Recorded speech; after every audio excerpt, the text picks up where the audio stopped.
салом ба ҳамагон дӯстон, хушомадед ба канали мо. Тобистон омад ва бо он як мавсими ҷолиб, мавсими трансферҳо. ҳозир ҳамарӯза ягон хабар мешавад. Як бозингар меравад, як тои дигар меояд. баъзеҳо шартномаи нав мехоҳанд, дигарҳо аз клуб рафтанӣ мешаванд. мо мисли ҳамеша барои шумо як видео омода кардем дар бораи трансферҳо бо забони содда ва фаҳмо, тавре ки ҳамеша мекунем. Лекин пеш аз оғози видео телеграм канали маро фаромӯш накунед. Имшаб бозии дуюми хаби Алонсо ҳамчун сармураббии Реал Мадрид баргузор мешавад. Реал бо дастаи Пачука аз Мексика бозӣ мекунад. Бозӣ ҷолиб хоҳад буд. Агар мехоҳед бозиро пахши мустақим бо сифати хуб ва ҳамзамон бо ман ва дигар мухлисон дар чат суҳбат кунед, ба канали телеграми ман гузаред. Ссилка дар описание ва дар комментария ин видео гузошта шудааст. Аз шумо мисли равақта лайк ва дар канал обуна шудан аз он бошад ҳар рӯз видеои нав баровардан. Акун дар ягон ҷо баъзур шунед, мо бошем сар мекунем. гуфта мешавад ки Алехандро Гарначо мехоҳад ба яке аз рақибони Манчестер Юнайтед дар Премер Лига гузарад ва худи Юнайтед омодааст ки нархи дархостии футболбозро поин барад. Тибқи маълумоти нашрияи Give Me Sport, Гарначо дар ҳамин тобистон афзалиятро ба гузариш ба клуби бузурги англисӣ медиҳад, на ба дастаҳои хориҷӣ. Ӯ мехоҳад худро дар Премер Лига нишон диҳад, хусусан пас аз ихтилофе ки бо сармураббӣ Рубен Аморим дошт. Юнайтед мехоҳад ҳарчи зудтар аз клубози 20 сола халос шавад. Бинобар ин мумкин аст ки нархи ӯро аз 70 то 40 миллион фунт поин баранд то трансфер осон шавад. Қаблан хабар дода шуда буд ки Челси ва Астон Вилла ба Гарначо таваҷҷӯҳ доранд ва агар ӯ барои дигар дастаҳои Премер Лига дастрас шавад, эҳтимол аст ки чандин пешниҳоди ҷиддӣ гирад. Аз кишварҳои хориҷӣ низ чанд клуб ба мисли Наполи ва Байер, дастаи зери роҳбари Эрик тен Хаг ба ӯ низ назар доранд. Бисёриҳо бар ин назаранд ки Гарначо мехоҳад Олд Траффордро тарк кунад баъди он ки ӯ Аморимро барои дер иваз карданаш ҳангоми финали Лигаи Аврупо зидди Тоттенхем танқид кард. Муносибаташ бо мураббӣ бозам бадтар шуд. Гарначо дар синни 16-солагӣ аз Атлетико Мадрид ба Юнайтед пайваст ва хеле зуд дар ҳайати асосӣ ҷойгир шуд. ӯ дар синни 18-солагӣ зери роҳбарии Тен Хаг чанд голи муҳим зад ва то соли 2023 ба як бозингари дуюмии даста табдил ёфт. Аммо бо омадани Аморим кораш дар Олд Траффорд вазнин шуд. Мураббӣ ба ҷои ӯ бозингарони мисли Амад Диало ва Мейсон Маунтро бештар истифода мебурд. Ҳам клуб ва ҳам худи футболбоз умедворанд ки ин масъала зуд ҳал мешавад, зеро Гарначо мехоҳад дар бозии пеш аз мавсимии моҳҳои наздик барои дастаи нав бозӣ кунад. ӯ мехоҳад мавсими навро бо ҳадафи собит кардани арзишаш оғоз кунад ва бовар дорад ки метавонад ба сатҳи беҳтарини худ баргардад. Агар ин дар Премер Лига рӯй диҳад, пас пайгирии карьераи ӯ хеле ҷолиб хоҳад буд. ростӣ ман ҳеҷ фаҳмида наметавонам чӣ ҳодиса шудааст бо ин Гарначо. худаш мехоҳад аз клуб равад, клуб худаш мехоҳад аз ӯ халос шавад, лекин трансфер то ҳол анҷом намешавад. ин чӣ хел мазака аст? мо ҳама медонем Манчестер Юнайтед он қадар клуби нест ки барои пули фурӯши як бозингар бисёр ниёзманд бошад. Лекин агар худатон қарор додед ки ин бача ба шумо лозим нест, фурӯшед, ҷои холӣ шавад, бозингарони мувофиқи мураббиро гиред. барои чӣ касе ки ба шумо намефурад боз дар даста бимонад? чӣ қадар дертар як бозингар дар дастаи монад ки бо мураббӣ мушкилӣ дорад, ҳамон қадар арзиши бозориаш меафтад. ин як ҳақиқати оддист. дар даруни даста низ рӯҳия вайрон мешавад, худи бозингар низ хаста мешавад, даста аз ӯ фоида намебинад. барои чӣ бояд корро то ин ҷо барӣ? зери роҳбари Эрик тен Хаг Гарначо беҳтарин бозӣ мекард, бисёр меҳнат мекард, фишор меовард, голҳои муҳим мезад. бозингари ҷавон, лекин аллакай нишон медод ки дилаш сӯи бозӣ аст. акнун ки Рубен Аморим омад, дида мешавад ки муноқиша доранд. вақте ки мефаҳмӣ мураббӣ бо бозингар рост намегирад, пас чаро якдигарро азоб медиҳанд? ин ҷо футбол аст, на муноқишаи хонаводагӣ. ё якҷоя кор мекунӣ, ё ҳар кас ба роҳи худ меравад. хулоса, агар Гарначо худаш мехоҳад равад, мон равад. агар Юнайтед мехоҳад халос шавад, бигзор халос шавад. яке аз дигаре ҷудо шавад, ҳарду нафас мекашанд. мо бошем менишинем ва мебинем ки дар куҷо беҳтар бозӣ мекунад: Челси, Астон Вилла ё шояд Наполи. ҳар куҷое равад барои мо шавқовар аст. хайр не дӯстон.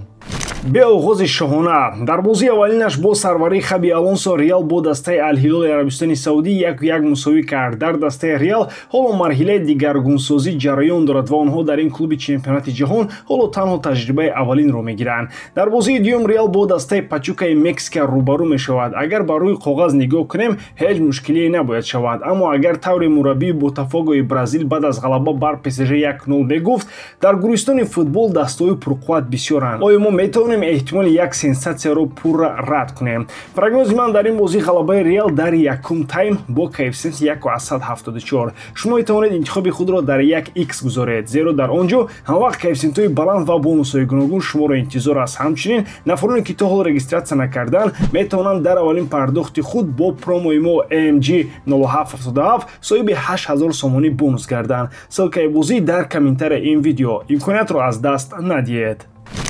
ҳамин лаҳза Реал Мадрид дар ҷоми ҷаҳонии клубӣ маҷбур аст бе бозингари асосии худ Килиан Мбаппе бозӣ кунад. Ин як ҳолати нодир барои дастаест ки ният дошт бо ситораи нави худ ин мусобиқаро зери назорат гирад.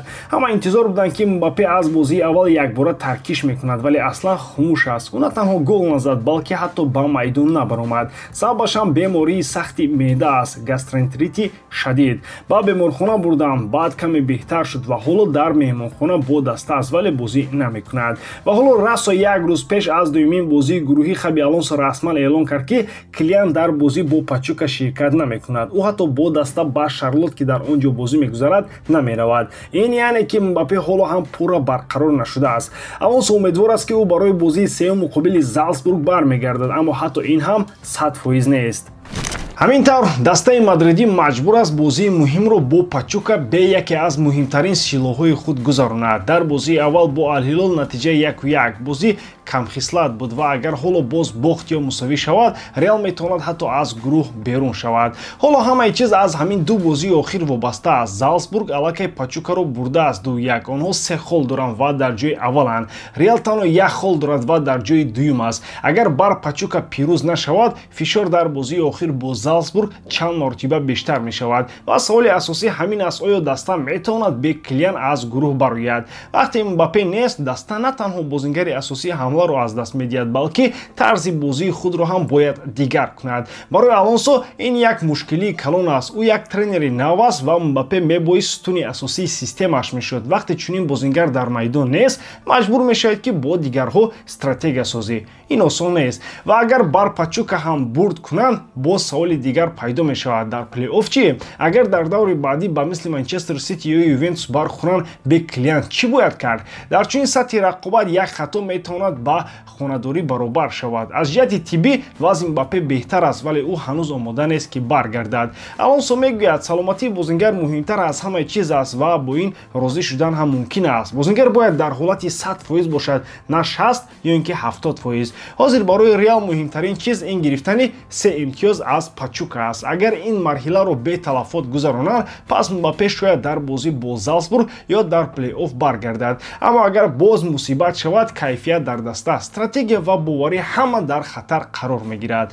аз тарафи дигар ин як имконият ҳам ҳаст барои Алонсо, барои дигар бозингарони нишон диҳанд ки Реал танҳо аз як бозингар вобастагӣ надорад. шояд дигарон як зина боло раванд, шояд система бидуни истора ҳам кор кунад. инро вақт нишон медиҳад.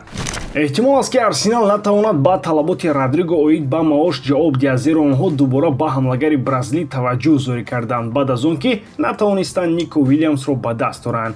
гуфта мешавад ки Родриго эҳтимол дар тобистони имсола Сантьяго Бернабеуро тар мекунад, зеро мавсими 2024-25 барои ӯ бо муваффақият набуд. вақти бозии ӯ камтар шуд, чун рақобат дар хати ҳамлаи Реал сахт гардид. канонирҳо ки ба як ҳамлагари нав ниёз доранд, акнун ба Родриго таваҷҷӯҳ нишон доданд. тибқи иттилои Диарио AS, Арсенал як вақт мехост ки Нико Уильямсро аз дастаи Атлетик ба даст орад, аммо акнун ки Барселона дар мавқеи беҳтар қарор дорад, барои имзои ин вингер дастаи англисӣ дубора ба Родриго нигарист. ғайр аз истораи тими миллии Бразилия Микел Артета инчунин ба Бенҷамин Шешко аз РБ Лейпциг ва Виктор Gyökeres аз Спортинг назар андохтааст. гуфта мешавад ки Реал Мадрид барои ҳамлагари бразилияш тахминан 75 миллион евро талаб мекунад ва Арсенал омодааст ки барои трансфери ӯ ин маблағро диҳад. аммо монеаи асосӣ метавонад маоши баланди Родриго бошад, 12 миллион евро дар як сол. барои Арсенал ки барои маоши бозингарон қоидаҳои муайян дорад, ин рақам хеле баланд ба назар мерасад. дастаи Микел Артета охири моҳи июл ҷамъ мешавад ва сипас ба Сингапур ва Гонконг барои сафари пеш аз мавсими худ дар Осиё меравад.